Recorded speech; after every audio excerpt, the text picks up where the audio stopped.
The Koffler Gallery is proud to present the world premiere of a heart-wrenching and fascinating exhibition, The Synagogue at Babin Yar, Turning the Nightmares of Evil into a Shared Dream of Good. Opening on the eve of Yom HaShoah, April 17th, and running until November, the multidisciplinary exhibition tells the bittersweet story of the Babin Yar Synagogue, which stands on the grounds of the first large-scale massacre of the Holocaust in 1941. Experience the full historical, political, artistic, and spiritual context of this incredible monument for the first time.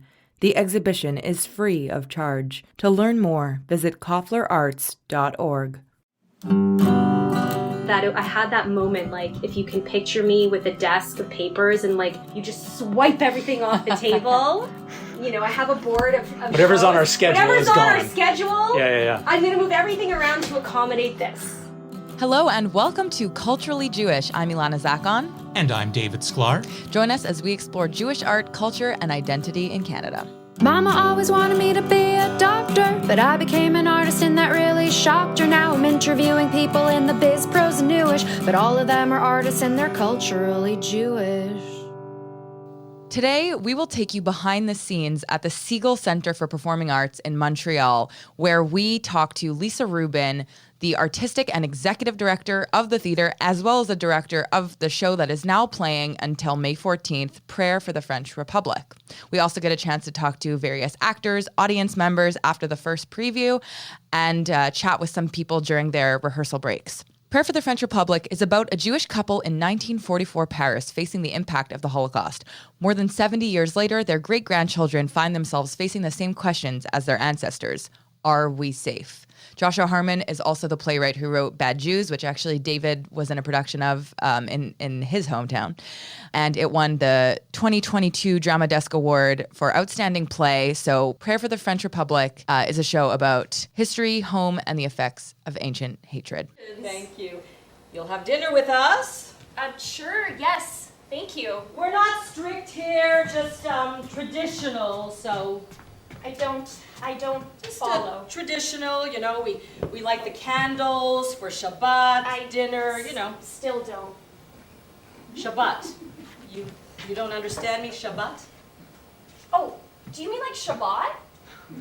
Yes, Shabbat. Oh, okay. Do you keep Shabbat?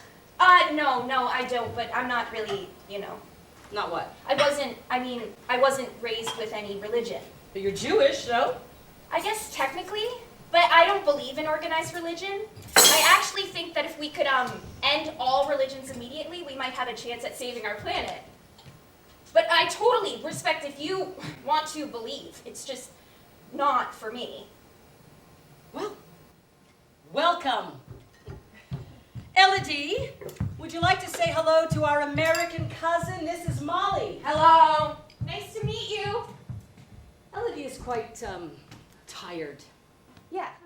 Yeah, so I was actually fortunate enough to be in Montreal with Ilana, and we got to meet up with Lisa. We asked her, what made the show unique when dealing with the subject matter of anti-Semitism, assimilation, and Jew hatred that just never seems to go away. The show is ultimately about anti-Semitism and the fact that here we are in 2023 and there's still a lot of anti-Semitism, annoyingly so. I don't have the facts on hand. I don't want to present facts that are not fact-checked, but there's some ridiculous numbers. Jews being 1% of the population, 40% of the hate crimes, blah, blah, blah, blah, blah, blah, blah. And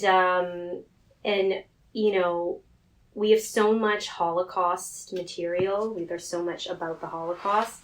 So Josh's attempt to kind of marry the two worlds and focus on a family struggling with anti-Semitism in modern day, in this case being 2016.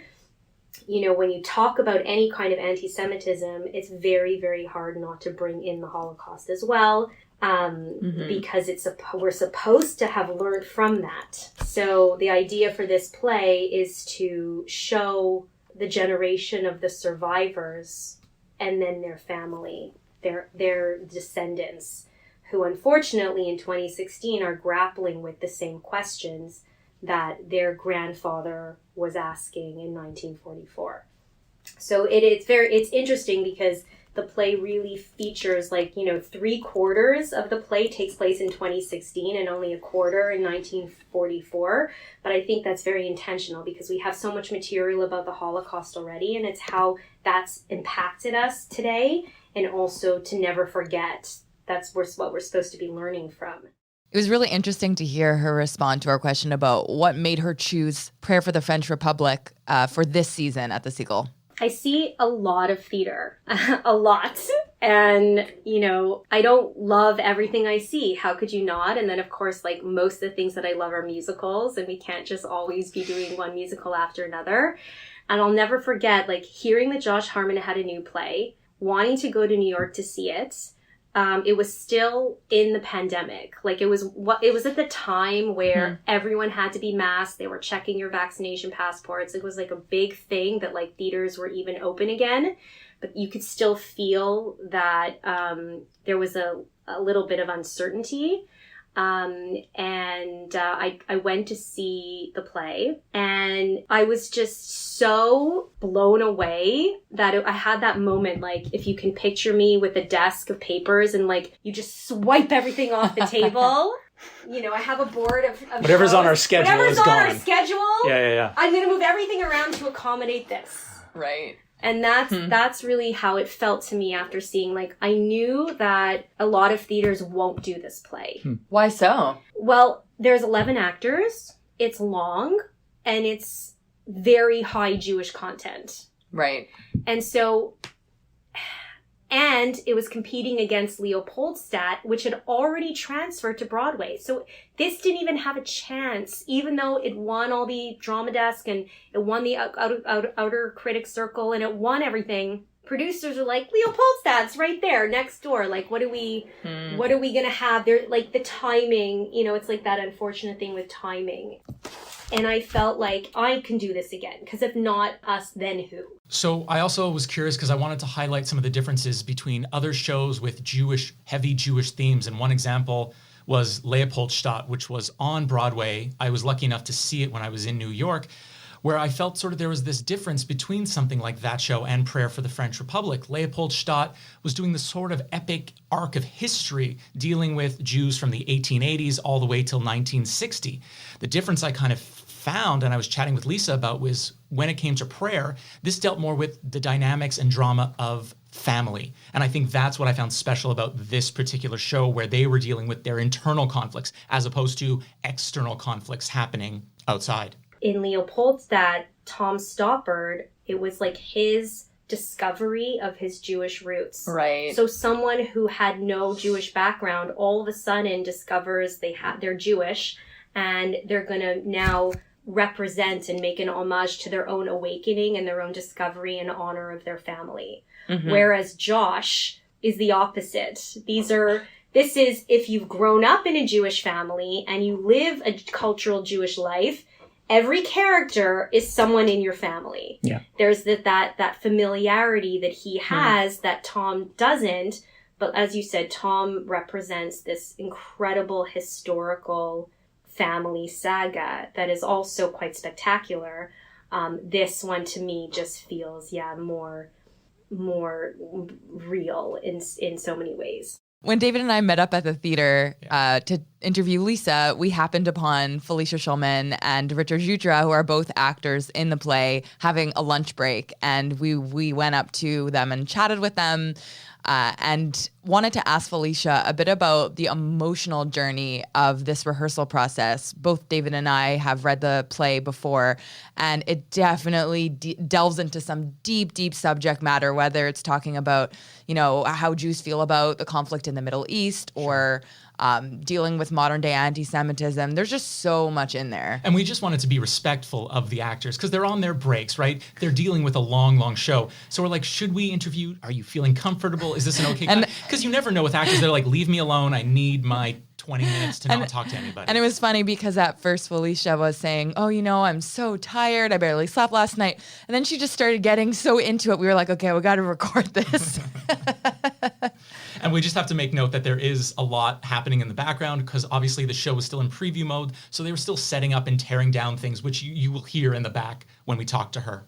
So I just did a play without a day off where I was a ghost of a dead person who was who was murdered at Auschwitz. So for me, it just feels like, oh my Lord, it's, Lisa is I'm gonna cry. She's so supportive and collaborative. And the cast is gorgeous. It's like gorgeous. The whole team, the backstage, they're so generous. And I'm talking to another actor. That's who I'm talking to Richard Jutra. And Lisa at one point went, oh my gosh, do you guys need someone to come in, a support staff? And it was so generous, and each one of us responded in our own way. No, I don't need that. I just need time to process. But it's, to have this emotion and carry it, it's a lot. And it's nice to get the laughs, too.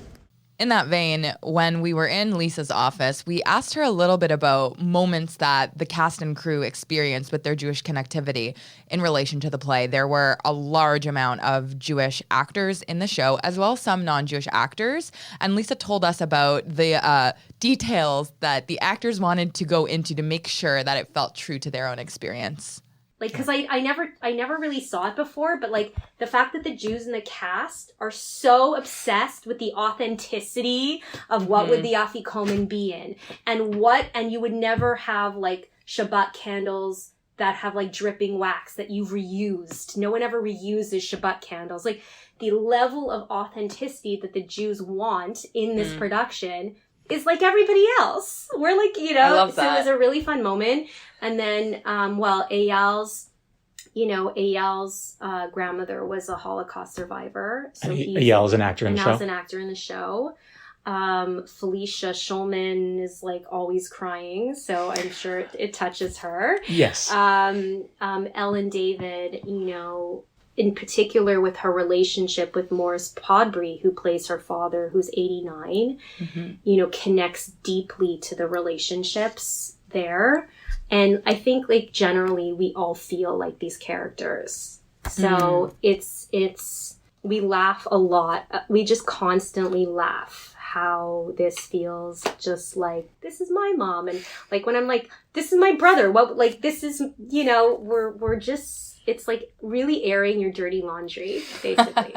Coming up next is a topic that Ilana and I have discussed a lot on the sister podcast Bonjour Chai, of whether non-Jews have a right to play Jewish roles. I've even expanded upon that and whether people who are straight can play gay roles too. I was lucky enough to talk to Richard Jutra, who is not Jewish. He is a gay man. He's an actor. And he delved into some of these things that we have brought up in the past. Was he okay with playing a Jewish role? What kind of research he had to do?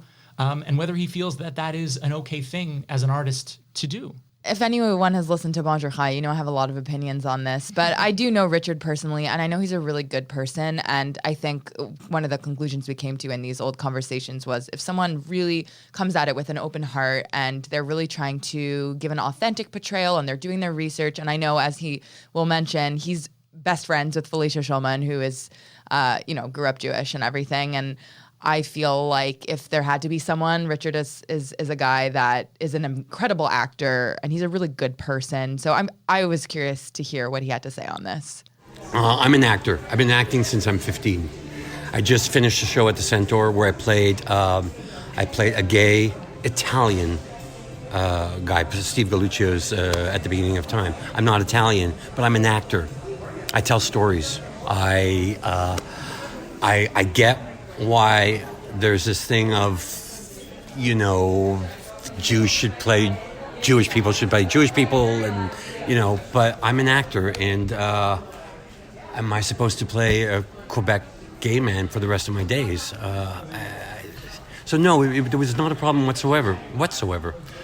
Did you have to do any research or any homework for that to sort of say, I need to understand where this person is coming from their background? Well, my character is also a non-practicing Jew. And my dearest friend who plays Irma, she's like my soul sister, Felicia Schulman wrote it.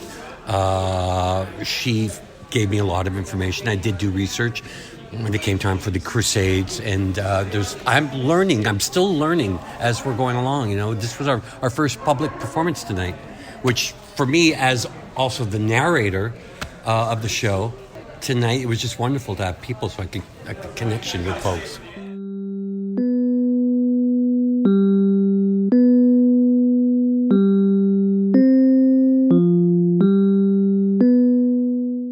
UJA's Walk with Israel is happening this Victoria Day, Monday, May 22nd. Join thousands of community members for the world's largest Israel Solidarity Walk, followed by an epic Israeli-themed beach party to celebrate Israel's 75th birthday. Get all the details by visiting walkwithisrael.com. This is our moment to unite as one strong and proud Jewish community. Religious and secular, left and right, Jews and allies. Everyone belongs at the Walk with Israel. Register before May 19th, and if you use the promo code CJN, you can save 10% on all Walk Bundle packages. To register, visit walkwithisrael.com. For this show, as in many shows, there's always behind the scenes drama, things that happen that we never expect could happen. And there were a few of these moments in this rehearsal process. So I really wanted to find out how Lisa, the director, navigated those trials and tribulations, what they expected, and how they sort of came together in the end, last minute, as it always happens. Ilana, everything gets wrapped up just in the last minute, and things always do seem to work out. Yeah. Also, for context, Lisa mentions the ice storm. So for those of you who didn't hear, there was a really bad ice storm. I was really lucky that I was just on my way to Toronto as it started. So there was hail coming down, but I escaped it. And a lot of people lost power and did their seders in the dark with cold food. We had an actor, we had to replace an actor. We had an ice storm, and then we had the team incredibly create like camper style with LED, like battery lights, camping lights, like it was unbelievable. They set this all up. Like they put in hours to getting equipment so that, because we lost a full day of rehearsal, so we weren't going to lose 2 days to setting up. Because of the ice storm. Yeah, because of the ice storm, to setting up camper style rehearsal. That was amazing. Then a part of our air conditioning broke when we had that crazy heat wave last week. And we were rehearsing in like 27, 28 degrees. And the equity rule is like when it reaches 30, you have to stop. We were getting to 29. And so everyone was like, looked like we were at the beach. We were rehearsing. We were so tired. We couldn't breathe. We were sweating. But, no one wanted to stop. No one wanted to stop. And the team brought out fans and we opened the doors. Like, just the support to try to like work through these barriers and obstacles, that was pretty amazing. So Lisa mentioned that they had to replace an actor about 10 days into rehearsal. I got to talk to the replacement, Alex Poch-Golden, who stepped in for the role of Charles Ben-Amu at the last minute. I wanted to know what was going through his mind when he got that call and how that process works.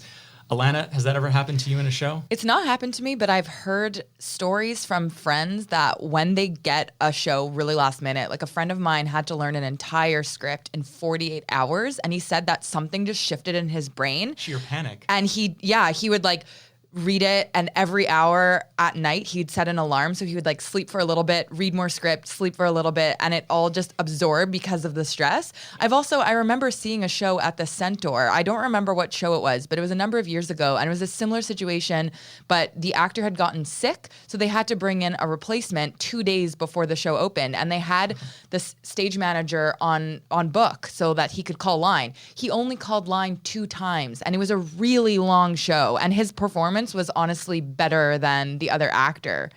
So it really impresses me. I don't know how I would do in that situation. It didn't happen to me, but I was in rehearsal for Bad Jews at Theatre Calgary. Same thing exact happened. 10 days into the rehearsal, we lost our Liam. We lost the main. Is Joshua Harmon cursed? Yeah, maybe. Who knows? We lost him. And then we had to find a replacement. We had to shut down rehearsals for 2.5 days while we found the new person. He was in Florida visiting his bubby in Zadie. Oh my God. We got him to come to Calgary. But I just want to say it was thrilling and it was exciting. And it worked out for everyone's benefit because we became closer as a cast. We decided to do earlier rehearsals with him. We decided to go back to his hotel room to run lines with him. And it brought us closer. And I think it made the show that much better. So now's a great time. Let's listen to Alex Potch Golden, who also happened to be a student of my mother's way back in the day. Let's listen to how he navigated those challenges. It was kind of thrilling. I had the choice. I could have turned it down, but I had known about this play previously, and I just had a conflict and couldn't do it. And then when the actor had to leave, I was really quite thrilled. I had 10 days to learn the lines and get an understanding of the play. It was a lot of work and focus, and then coming in to the city that I love to do play with a bunch of people that I know and some that I was meeting. It was pretty profound. A little bit like we just did an audience, a show in front of an audience today, and it was thrilling. And they responded so well, and I felt like I had my feet on the ground. I think I still have further to go, but I'm really happy to be at the place that I'm at right now. So for people who don't know, every Sunday at the Segal, the first show there, they invite guests, people who have an indirect or direct experience to sort of the themes of the show. For this show, Prayer, they invited 2 French Jews from France, Paris. One of them, his name is Jeremy Altman, and it was really about the questions of what the play is dealing with, to stay or go. This particular family member decided eventually to leave for many different reasons. The rise of antisemitism, yes. Economic prosperity in a new country. So he talked about dealing with that move, that relocation, the uncertainty, having to set new roots down in a city like Montreal. So I got to hear him talk about that experience and his relationship to the play. Every person we discussed before moving from Paris to Montreal it's the same.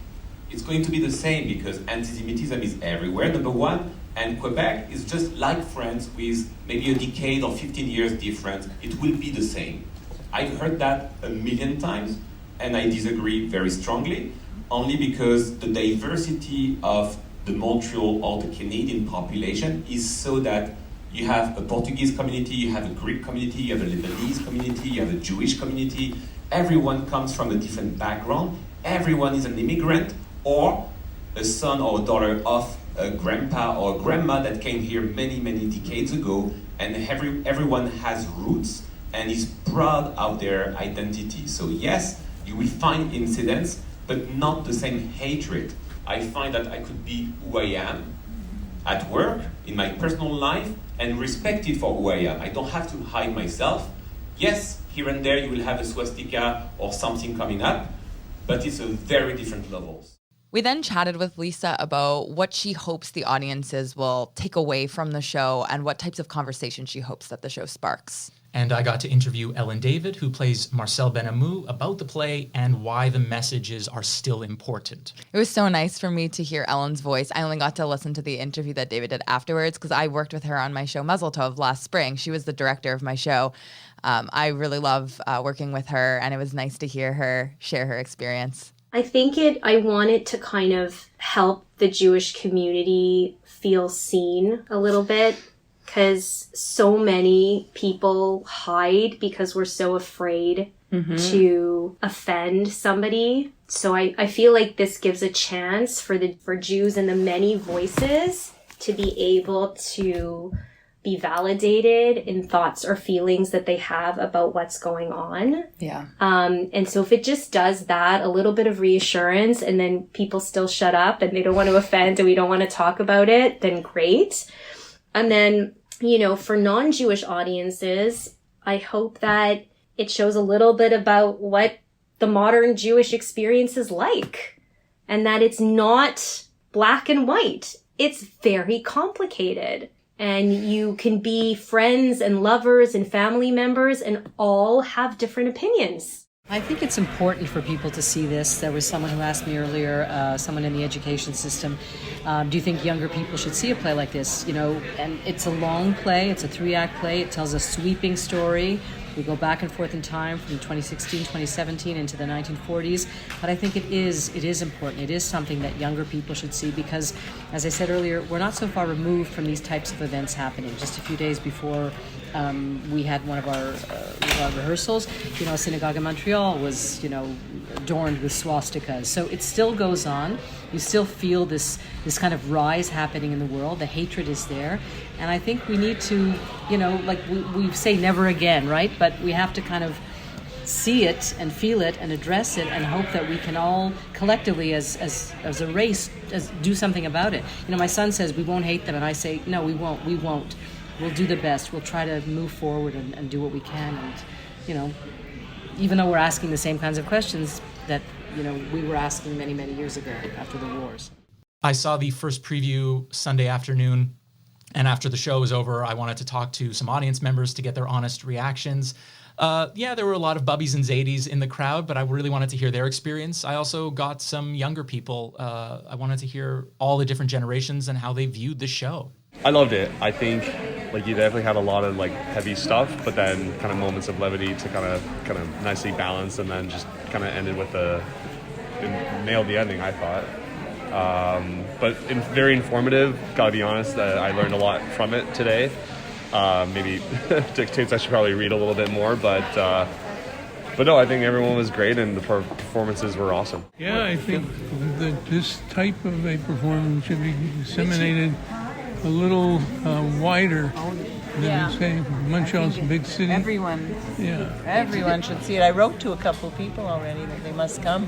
It should go to Broadway. It's been on Broadway. It's been on Broadway? Yep. When? 2 years ago. Oh, okay. I think you're kidding. Yep. And it should go across Canada. It's timely. You can check out Prayer for the French Republic at the Segal Centre in Montreal, which is playing until May 14th.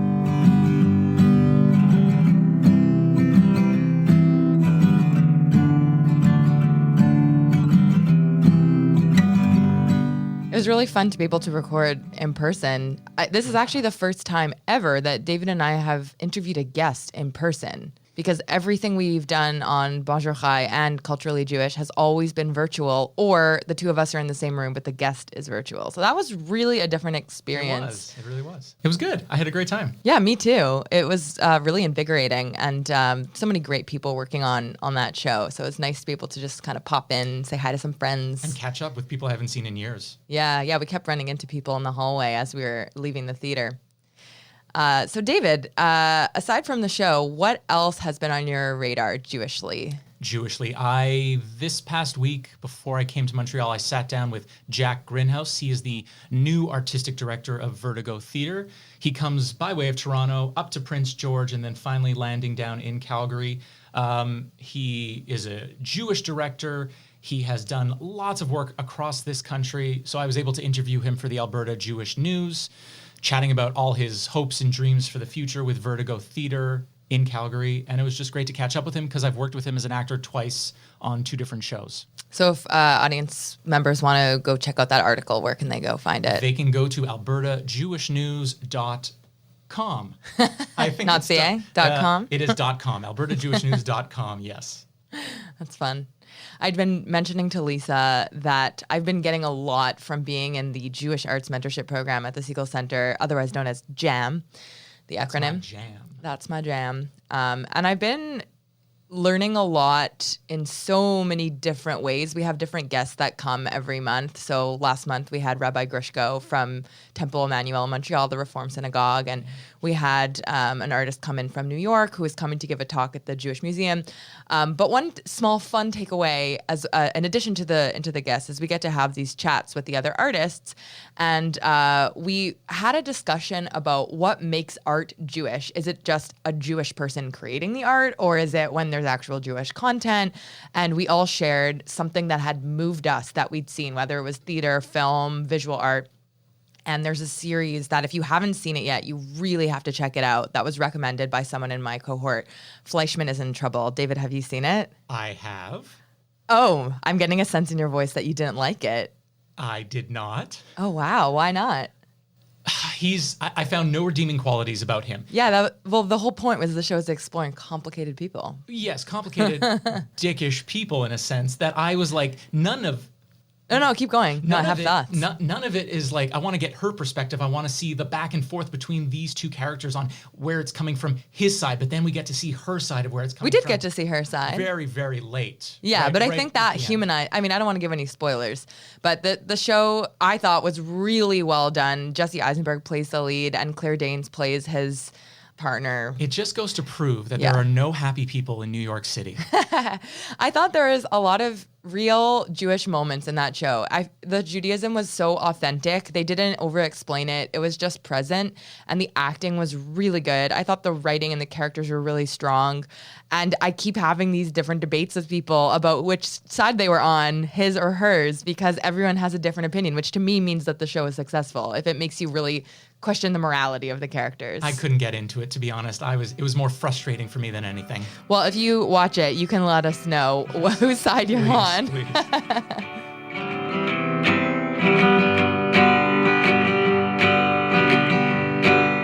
Culturally Jewish is hosted by me, David Sklar, and Ilana Zakon.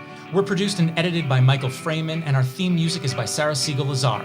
Thanks to our old Bonjour Chai co-host Avi Feingold for helping us record in his home studio in Montreal this week. We're a member of the CJN Podcast Network. To support our work and everything the CJN does, visit thecjn.ca/donate to make a monthly donation and receive a charitable tax receipt.